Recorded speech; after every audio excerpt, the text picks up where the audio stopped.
కట్నం వద్దంటే ఎవడికి పడితే అడికి ఇచ్చేస్తారా? నేను పుచ్చుడు వంకాయనేటి ఫ్రీగా ఇచ్చేయడానికి.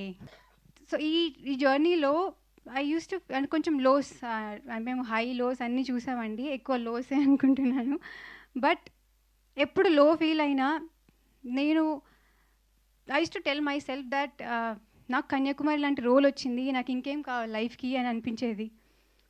అండ్ ఇంకా ఆ లోలో ఉన్నప్పుడు మేమందరం, ఈవెన్ మీ సృజన్ సార్, ఎప్పుడు సినిమా చూసినప్పుడల్లా అది మాకు బూస్ట్ ఇచ్చేసేది.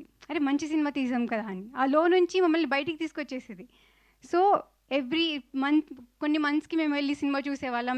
అగైన్ మళ్ళీ ఆ బూస్ట్ వచ్చేసేది, లేదు మంచి సినిమా చేసామని. So that is how Kanyakumari మాకు బూస్ట్ ఇచ్చింది, హోప్ ఇచ్చింది. సినిమా చూసినప్పుడల్లా we felt very very happy, ఒక మంచి సినిమా తీసామన్న సాటిస్ఫాక్షన్. అండ్ ఈ ఈ రోల్ మీరు ఆల్రెడీ క్యారెక్టర్ టీజర్లో చూసారు ఎలా ఉండబోతుందో. ఐ ఫీల్ వెరీ ఫార్చునేట్ అండి, చాలా చాలా ఫార్చునేట్ ఫీల్ అవుతున్నాను ఇలాంటి రోల్ నాకు వచ్చినందుకు.